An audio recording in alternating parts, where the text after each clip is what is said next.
reason why you want to get on a teacher's good side is so that you can get letters of recommendation if you need them in the future. The relationship can be academic or personal, just get on their good side and you should be fine.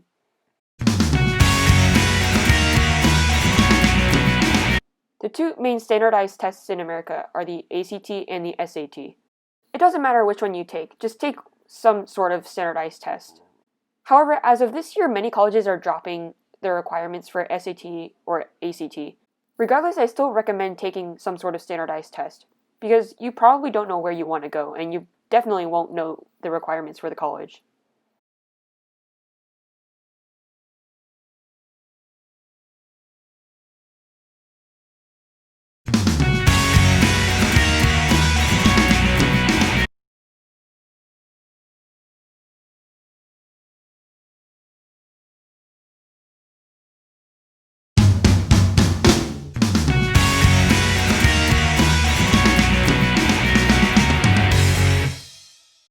Besides TikTok and YouTube, what are your interests? I don't know. What, I'm not you. There are some things to consider when you think about where you want to attend college. You should think about what strengths each school has. Another thing to consider is what programs each college has to offer. Other things I take into consideration are the size, the location, and the religious affiliation. Also think about the student body, such as how large it is or who mainly attends the college. Oh, and I can't talk enough about financial aid. Definitely think about that. Oh, and one more thing. You have to like this school. You have to like the school. Like it, comment it, subscribe it. Oh yeah, and a question towards public universities. Why do you have a tuition? Shouldn't public education be free? Right? Am I wrong?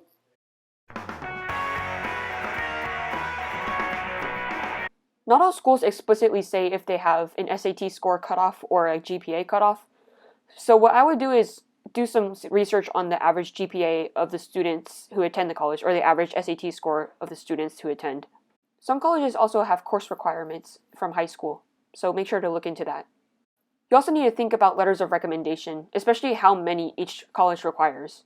Arts majors also require some sort of portfolio or audition. Some even require a letter too, so make sure you look into that. It's also okay to go undecided. Make sure you know the time limit for choosing a major.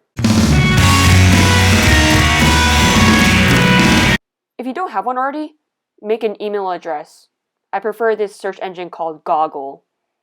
Chances are you're probably going to have to make an account with this thing called Rare app.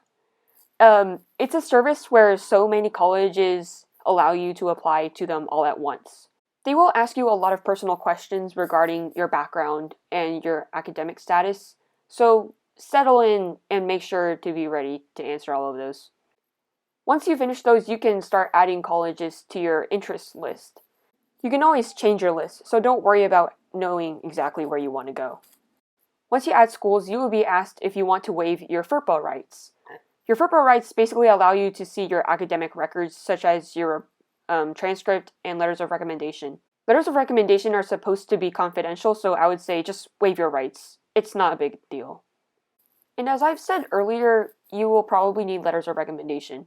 It's better to ask in person, but in some unprecedented times, it's okay to ask through email.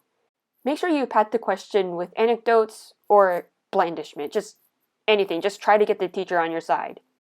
If the teacher says yes, great. Invite and assign them on Rare app. If you don't get any letters, you're going to have to adjust your college list so that they require 0 letters. In addition to letters of rec, you will need to write your own pieces of writing. For example, Rare app will ask you to respond to a prompt in less than 650 words.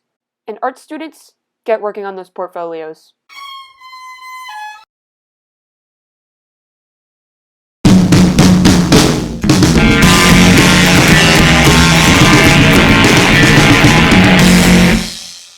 For the most part, you should be able to take some standardized tests multiple times. If you didn't score as high as you would have liked to the first time, go ahead and take it again. If you asked early enough, then you should be able to check in with your teachers regarding letters of recommendation.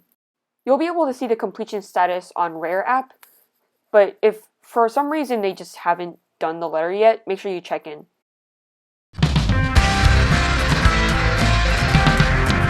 Submissions aren't as simple as they sound. There's this thing called early decision and early action, and they are not the same thing. I repeat, they are not the same thing. Early decision is where you get to submit your application early, and if you get accepted by the school you decided to go for early decision, you have to commit to that school.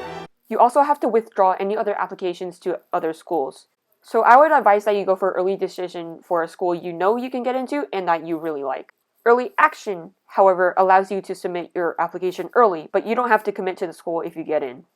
And of course, regular admissions is perfectly fine too. There's nothing against it.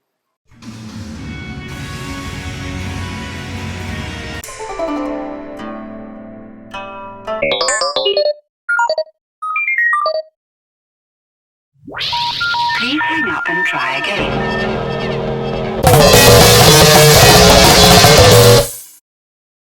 Results come out at different times, depending on when you submitted your application and what schools you applied to. If you get into one, great, commit. If not, I don't know how to help you there, I'm sorry. But wait, now you're thinking, wait, but it's only June. It's so early. oh, but let me tell you, rookie.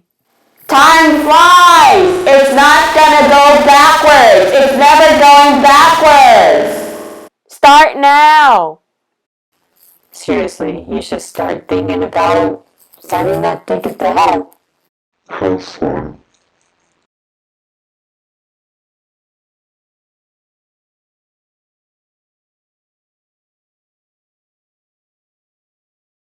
Oh, and I apologize for my luscious locks scraping on my microphone this whole video.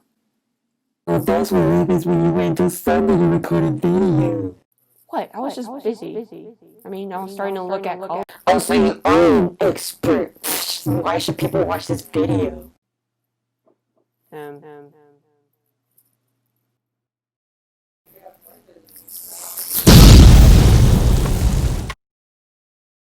Like it, comment it, subscribe it.